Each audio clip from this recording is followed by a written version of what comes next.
ரொம்ப நாள் கழிச்சு பையனை பார்த்துருவாரு. பாசம் பொங்கி வழியும். ஆனா மகன், பெத்தெடுத்த மகன் அப்பா மேல நடிப்பார் பாசமா இருக்கிற மாதிரி. ஆனா எப்ப இவனை தீர்த்து கட்டலாம்? அப்ப சிவகார்த்திகேயன் ஒரு பஞ்சு டைலாக் விடுவாரு. என்னெல்லாம் ஒரு டிவி காம்பைரா இருந்தவர்ல, அண்ணன் பெரிய வேலைக்கு போறாரு, நான் அவருடைய சின்ன வேலையை கவனிச்சுக்கிறேங்காரு. அந்த இடத்துல என்ன சொல்றாருன்னா, டேய் விஜய் அரசியல் போயிட்டா நான் தாண்டா விஜய்ன்னு எல்லாம் நல்ல நிறவலை பண்ணியிருக்காரு. கொஞ்சம் காட்சி அந்த சேசிங் ஃபைட்ஸை கொஞ்சம் ஷார்ப் பண்ணி இந்த 3 மணி நேரம் தேவையா? இந்த வக்கனை பேசுறாங்கல்ல, ஒரு ஹைஜீனிக் படம் வேணும், புதுமையான படம் வேணும், பாலை போன்ற படம் வேணும், சத்யஜிதே படம் வேணும்னு நினைக்கிறீங்க இல்லையா? அவங்களுக்கு இந்த படம்.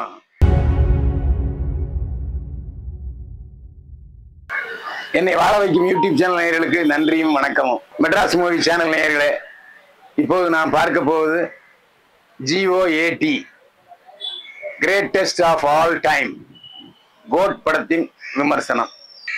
கோட் படத்தில் விஜய், சினேகா, மீனாட்சி சௌத்ரி, லைலா, பிரசாந்த், பிரபுதேவா, அஜ்மல், மோகன், விடிவி கணேஷ், பிரேம்ஜி, அமரன் மற்றும் பலர் நடித்திருக்கிறார்கள்.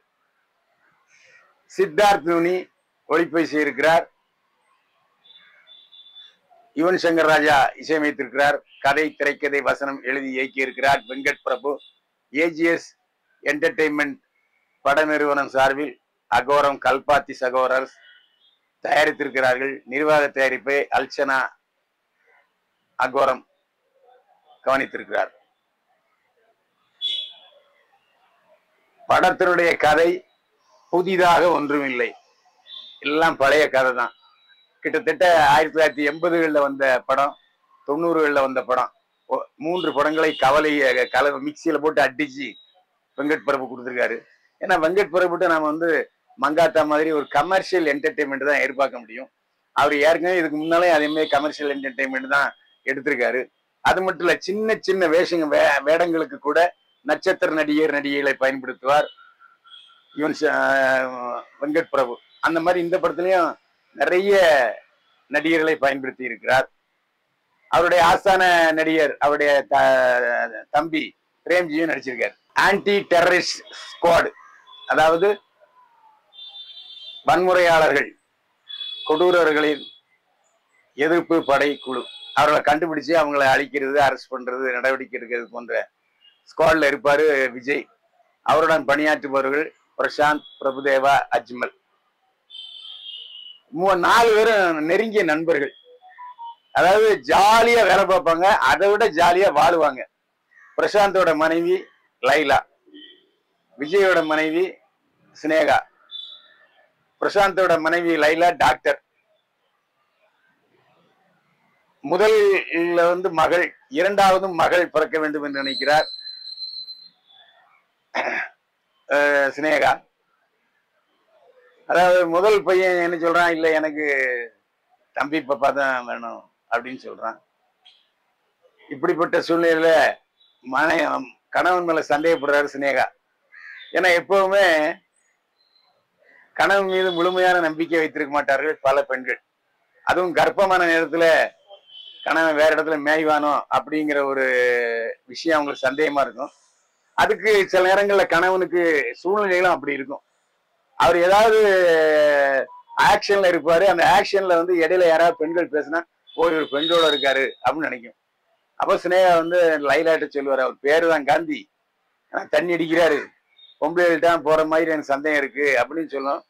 ஆனா பிரசாந்தோடைய மனைவி டாக்டர் லைலா, இல்ல காந்தி அப்படிப்பட்டவர் இல்ல, உனக்கெல்லாம் துரோகம் பண்ண மாட்டாரு, என்ன கொஞ்சம் தண்ணி அடிப்பாரு அவ்வளவுதான், அதை விட சரியா போயிடும், நீங்க எதுக்கும் நீங்க சினேகாவோட சந்தேகத்தை போக்குறதுக்கு நீங்க பட்டையா தாய்லாந்துக்கு போயிட்டு வாங்க அப்படின்னு சொல்லுவாங்க. ஆனா பிரசாந்த் சொல்லுவாரு, டே என்னடா இது, தாய்லாந்துக்கே நம்ம சந்தோஷத்துக்கு தான் போறோம், இதுல பொண்டாட்டி வீடுல வேற கூட்டு வரேங்கிறன்னா வேற வழி இல்லடான்னு கூப்பிட்டு போவாங்க. அங்க பையன் மிஸ் ஆயிடுவான். இந்த மிஸ் ஆகுறதுக்கு காரணம் பிளாஷ்பேக்ல காட்டுவாங்க. ஆரம்பத்துல இவர் ஒரு ட்ரெயினை பாம் பிளாஸ்ட் பண்ணி ட்ரெயின்ல உள்ள எல்லாரையும் சாவடிச்சிருவாரு. சாவடிச்சதுல மோகன் குடும்பமும் இருக்கும், மோகன் மட்டும் தப்பிடுவார். மோகன் பாத்துருவாரு, விஜய் ஸ்குவாட் தான் நம்மளை சாவடிச்சுட்டுன்னு. அதனால விஜய் குடும்பத்தை எப்படியாவது ஒழிக்கணும் அப்படிங்கிறதுக்காக சதி திட்டம் பண்ணி அந்த விஜயோட மகனை கடத்திட்டு போயிடுவாரு. கடத்திட்டு போய் நம்ம சினிமாவில் என்ன ஆகும், வளர்ப்பு தந்தை மேல ரொம்ப பாசம் பொங்கிட்டு வந்துடும். பெத்த தாப்ப பாசம் இருக்காது. அப்போ இல்லப்பா, நான் என்னுடைய என் குடும்பத்தை எனக்கு நீ மகனே இல்லை, நான் உன்னை வளர்ப்பு தந்தை தான். தந்தை விஜய், அவருதான் நம்ம குடும்பத்தை கெடுத்தாருன்னு. இல்லப்பா, நான் எனக்கு நீங்க தான் அப்பா, பெற்றெடுத்த தந்தைய நான் ஒழிச்சே தீர்வேன்னு கங்கணம் கட்டுறாரு. இது சினிமாவில் மட்டும் தான் வரும். அதே மாதிரி அப்பனுக்கும் மகனுக்கும் நடக்கிற போராட்டங்கள், இடையில ரொம்ப நாள் கழிச்சு பையனை பார்த்துருவாரு, பாசம் பொங்கி வெளியும். ஆனா மகன், பெற்றெடுத்த மகன் அப்பா மேல நடிப்பாரு பாசமா இருக்கிற மாதிரி. ஆனா எப்ப இவனை தீர்த்து கட்டலாம் அப்படிங்கிற முடிவோட இருப்பாரு. மாஸ்கோல வச்சுதான் பையனை பார்ப்பாரு விஜய். ஆனா விஜய் தன்னுடைய மகன் இன்னொரு விஜய சந்தேகப்பட மாட்டாரு. ஆனா சந்தேகப்பட்டுக்கிட்டு இருப்பாரு பையன் விஜய். இது வரைக்கும் விஜய் எல்லா படத்துலயும் சும்மா லைட்டா தான் நடிப்பாரு, ரொம்ப சிரமப்பட்டுலாம் நடிச்சதான் நான் பார்த்தது இல்லை. இந்த படத்துல அவருடைய முழுமையான திறமையை பரிணாம வளர்ச்சியா பார்க்க முடியுது. அழுறாரு, ஜாலியா விளையாடுறாரு. சின்ன பையனா இருக்கும்போது அவரு வேற ஒரு டைப்பா குரலை மாத்தி கொடுத்துருக்காரு. இந்த சின்ன பையனா இருக்க விஜய் கிட்டத்தட்ட நம்ம செந்தூர் பாண்டியில பாத்துற விஜய் மாதிரியே இருக்கு. டிஏல பண்ணிருக்காங்க, நல்லா இருக்கு. இதுல என்ன முக்கியமான விஷயம் என்னன்னா, வில்லனும் அவரே, கதாநாயகனும் அவரே, ரெண்டு பேரும் செம நடிப்பு போட்டி. அதுல பாத்தீங்கன்னா யாரு அதிகமா ஸ்கோர் பண்றாங்கிறது தெரியாத அளவுக்கு அப்பாவும் நக்கல் நையாண்டி, பையனும் நக்கல் நையாண்டி, வேற ஒரு களத்துக்கு போயிட்டாரு விஜய்.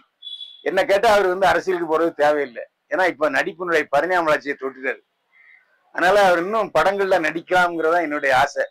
நான் விஜய் ஒருவேளை நடிப்புக்கு முழுக்கு போட்டா தமிழ் சினிமா மிகச்சிறந்த நடிகரை இழந்து விட்டதாகத்தான் என்னுடைய தனிப்பட்ட கருத்து. விஜய் ரசிகர்களுக்கு இது ஒரு பெருத்த ஏமாற்றம். இன்னொரு விஷயம், இப்ப தமிழக வெற்றி கழக தலைவர் ஆயிட்டாரு. ஒரே ஒரு சீன்ல திரிஷா குத்தாட்டம் போடுவாங்க. குத்தாட்டம் சூப்பர் குத்தாட்டம். அட்டேங்கப்பா, எப்பவுமே அப்படி போடு போடு போடு இன்னொரு பாட்டு வரும்ல, அதே மாதிரி இதுலயும் ஒரு பாட்டு வருது, போட்டு குத்தாட்டம் போட்டு கலக்கிருப்பாரு. அதுல மட்டும் தமிழக வெற்றி கழகத்தின் கட்சி கொடி மஞ்சள் சிவப்பு நிற தாவணி அணிஞ்சு திரிஷா டான்ஸ் ஆடுவாரு. அது சூப்பரா இருக்கும். இதுல எஸ்கேன்னு போட்டு டிஷர்ட்ல போட்டுக்கிட்டு சிவகார்த்தியும் வர்றாரு. அதாவது அந்த கிரிக்கெட்டு அரங்கத்துல பாம் வச்சு சொல்லுவாங்க, முழுமையா சொன்னா சஸ்பென்ஸ் இதாயிரும். அங்க வருவாரு. அப்போ இவனை பத்திரமா பாத்துக்கன்னு சொல்லி வில்லனை சிவகார்த்தியன்ட்ட ஒப்படைப்பாரு. அப்போ சிவகார்த்தியன் ஒரு பஞ்சு டைலாக் விடுவாரு. என்னெல்லாம் ஒரு டிவி காம்பீரர் இருந்தவர்ல, அண்ணன் பெரிய வேலைக்கு போறாரு, நான் அவருடைய சின்ன வேலையை கவனிச்சுக்கிறேங்காரு. அந்த இடத்துல என்ன சொல்றாருன்னா, டேய் விஜய் அரசியல் போயிட்டா நான் தாண்டா விஜய்னு ஓப்பனா சொல்றாரு எஸ்கே சிவகார்த்தியன். கெட்டிக்காரன். ஒரு சீன்ல வந்தாலும் டேய் அடுத்த விஜய் நான் தாண்டா, விஜய் படத்தையே சொல்லிட்டேன்ட்டு காலை அப்படி தூக்கி விட்டுக்கலாம். அதே மாதிரி இந்த படத்துல கதாநாயகன்னு பார்த்தா மீனாட்சி சௌத்ரி இல்ல. இளைய தளபதி இளைய விஜய்க்கு ஒரே ஒரு டான்ஸ் மட்டும் தான் வருது. ஆனா நடிக்க ஸ்கோர் என்னன்னா சினேகா தான் பிரமாதப்படுத்திருக்காரு. அதாவது ஒரு மனைவியுடைய சந்தேகம், மனைவியோட ஊழல், அதே மாதிரி கற்பிணியானவன் பரவாயில்ல அப்படின்னு கண்ணடிக்கிறது, அந்த பையன் மகன் விளையாடிட்டு இருக்குது, எல்லாம் அருமையா ஒரு குடும்ப பாங்கான ஒரு ஹவுஸ் ஒய்ஃப சினேகா நம்ம கண்ணு முன்னா காமிச்சிருக்காங்க. இத்தனை வயசான மாதிரியே தெரியல, இன்னொரு 25 வயசு இருக்கிற மாதிரி தான் சினேகா இருக்காங்க. அழகா பளிச்சென்று இருக்கிறார் சினேகா. அதாவது கவர்ச்சி இல்லாமல் ஒரு ஹவுஸ் ஒய்ஃபா குடும்ப பெண்ணா இந்த படத்துல சினேகா வர்றாங்க. நல்லா இருக்கு, நல்லா அவங்களுடைய திறமையை வெளிப்படுத்தியிருக்காங்க. மீனாட்சி சௌத்ரிக்கு வாய்ப்பு குறைவு. அதே மாதிரி பிரசாந்த் ஆணழகன், அந்த ஜெய்ஜாண்டிக் ஃபிகர், அவர் வில்லனாவும் நடிக்கலாம், கதாநாயகனும் நடிக்கலாம். இந்த படத்துல ஒரு ட்விஸ்ட் வச்சிருக்காங்க. இந்த படத்துல வழக்கமா கமர்ஷியல் என்டர்டைன்மெண்ட் எப்படி வரும், ஒரு ஃபைட்டு ஒரு சாங், ஒரு ஃபைட்டு ஒரு சாங், இடையில ஒரு சின்ன ஃபேமிலி சென்டிமெண்ட், குழந்தை சென்டிமெண்ட். இந்த வழக்கமா விஜய் படத்துல இருக்க எல்லா அம்சங்களும் இருக்கு. சின்ன பையங்களுக்குள்ள சமாச்சாரம் இருக்கு, குத்தாட்டமும் இருக்கு, மெலோடி சாங் இருக்கு, எல்லாம் நல்ல நிறவலை பண்ணியிருக்காரு. கொஞ்சம் காட்சி அந்த சேசிங் ஃபைட்ஸை கொஞ்சம் ஷார்ப் பண்ணி இந்த 3 மணி நேரம் தேவையாங்கிறது கண்டிப்பா பலவீனங்க. 2.5 மணில படத்தை சுருக்கலாம். ஏன்னா ஃபைட்டு தேவையில்லாம சில காட்சிகள் திணிக்கப்பட்டிருக்கு. அது நல்லா தெரியுது. அது தவிர்த்திருக்கலாம். இன்னும் 2.5 மணி நேரம் படமா இருந்தா இன்னும் கொஞ்சம் பாக்குறதுக்கு கிறிஸ்பா இருக்கும். கொஞ்சம் இடையில சோர்வா இல்லாம பரபர விறுவிறுன்னு வேகமா போயிருக்கும். அது வெங்கட் பிரபு ஏன் தான் அந்த முழு 3 மணி நேரம் வச்சாருங்கிறது தெரியல. சமீப காலத்துல வந்த படங்கள்ல இந்தியன் 2 கூட முதல்ல அதிகமா இருந்துச்சு. அதுக்கப்புறம் 15 சீனா குறைச்சாங்க. அதாவது தியேட்டருக்கு போனதுக்கு பிறகு சீனுகளை குறைக்கிறத விட முதல்ல நம்ம ப்ரிப்பேர்டா முதல்ல 2.5 மணி நேரம் படத்தை ஆக்கியிருக்கலாம். அப்படின்னா கூட ஒரு ஷோவும் வந்திருக்கும்.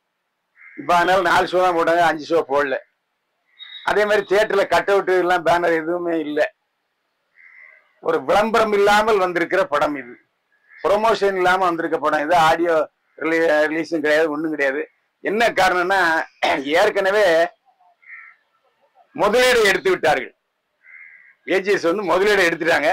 இனிமே ஓடுறது லாபம். அதனால ஓடுறதுக்கு அப்புறம் பாத்துக்கலாம்னு சொல்லி விளம்பரம் எந்த எக்ஸ்ட்ரா செலவு எதுவுமே இல்லை. சீக்கிரமா படம் எடுத்திருக்கிறார்கள். இந்த விநாயகர் சேர்த்தி மீலாடி நபி எல்லாம் விடுமுறை நாட்கள் வருது இல்லையா, அதுல ஃபேமிலியோட உட்கார்ந்து ஒரு ஆபாசம் இல்லாம ஒரு பொழுதுபோக்கு படம் பார்த்தோம் உணர்வு கண்டிப்பா வரும். அதனால பொழுதுபோக்கை விரும்புகிறவர்கள் நிச்சயமா கோட் படத்தை சந்தோஷப்படுத்தும். இந்த வக்கனை பேசுறாங்கல்ல, ஒரு ஹைஜீனிக் படம் வேணும், புதுமையான படம் வேணும், வாழை போன்ற படம் வேணும், சத்யஜிதே படம் வேணும்னு நினைக்கிறீங்க இல்லையா, அவங்களுக்கு இந்த படம் சுத்தம் பிடிக்காது. என்னையா படம் எடுத்துக்கான்னு வக்கனை பேசுவாங்க. அவங்க பேசுறதும் இருக்கட்டும். சினிமா என்பது வியாபாரம். வியாபாரத்தை கரெக்டா பண்ணியிருக்காரு வெங்கட் பிரபு. கமர்ஷியல் ஹிட் அடிக்கும், அதுல எந்த சந்தேகமே இல்லை. நீண்ட இடைவெளிக்கு பிறகு நான் மெட்ராஸ் மூவி சேனல்ல உங்களை சந்திக்கிறேன். தொடர்ந்து இனிமே கண்டிப்பா சந்திப்பேன். மெட்ராஸ் மூவி சேனல்ல நீண்ட இடைவெளிக்கு பிறகுற ஒரு விமர்சனம், தரமான விமர்சனம், அதாவது தரமான செய்திகள், புத்தம் புதிய செய்திகள், புதுமையான விமர்சனம். இதுக்கு பேர் வாங்கினது Madras movie channel. Madras movie சேனலை நீங்க சப்ஸ்கிரைப் பண்ணியிருந்தா நண்பர்கள் உற்றார் உறவினர்களும் சப்ஸ்கிரைப் பண்ண சொல்லுங்க. மெட்ராஸ் மூவி சேனலின் வெற்றி உங்கள் வெற்றி. மீண்டும் சந்திப்போம். வாழ்க வளமுடன்.